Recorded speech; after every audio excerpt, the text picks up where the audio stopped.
5 powerful lessons from the unusual story of Jael. Jael is one of those women of the Bible who we don't get a lot of details or background on. All we know for sure, besides the account of her story, is that she was a Bedouin and the wife of Eber the Kenite. The name Jael means mountain goat. Before we talk any more about Jael, we have to talk about what was going on in Israel at the time. Israel was at war with the Canaanites. Judges 4 tells us that God sold Israel into the hand of Jabin king of Canaan, because the Israelites were doing what was evil in his sight. Deborah and Barak. At the time a prophetess named Deborah was judge over Israel, and people went to her in matters of justice. Judges 4:6 tells us that she summoned a man named Barak, who God chose to be the leader of Israel's army against Jabin's forces.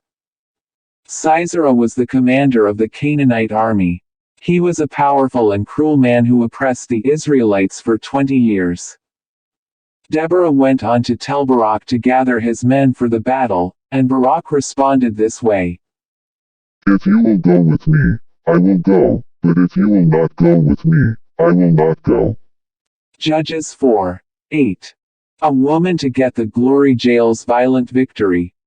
Deborah agrees to go, but tells Barak that because of the way he responded to God's call there would be no glory for him in Sisera's defeat. In fact, God was going to sell Sisera into the hand of a woman, instead, and give her the glory, and that woman, spoiler alert, would be Jael. Shortly after Deborah and Barak's exchange, Barak's army met Sisera's in the battle in which Sisera would be delivered into the hand of the Israelites.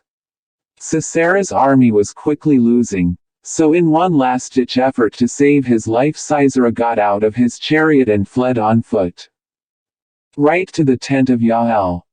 Jael saw Sisera and came out to meet him. Turn aside, my lord, she said to him. Do not be afraid. And Sisera had no reason to be. Jael's people were at peace with his. Why shouldn't he take refuge in the tent of a woman uninvolved in the war? No one would expect it, and no one would find him there.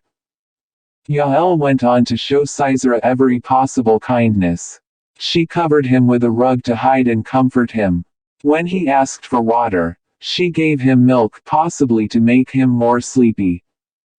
And Sisera drifted off to sleep. Jael's opportunity. Jael saw her opportunity to act and seized it. Judges 4:21-22 tells us this. But Jael the wife of Eber took a tent peg, and took a hammer in her hand. Then she went softly to him and drove the peg into his temple until it went down into the ground while he was lying fast asleep from weariness. So he died. And behold, as Barak was pursuing Sisera, Jael went out to meet him and said to him, Come, and I will show you the man whom you are seeking.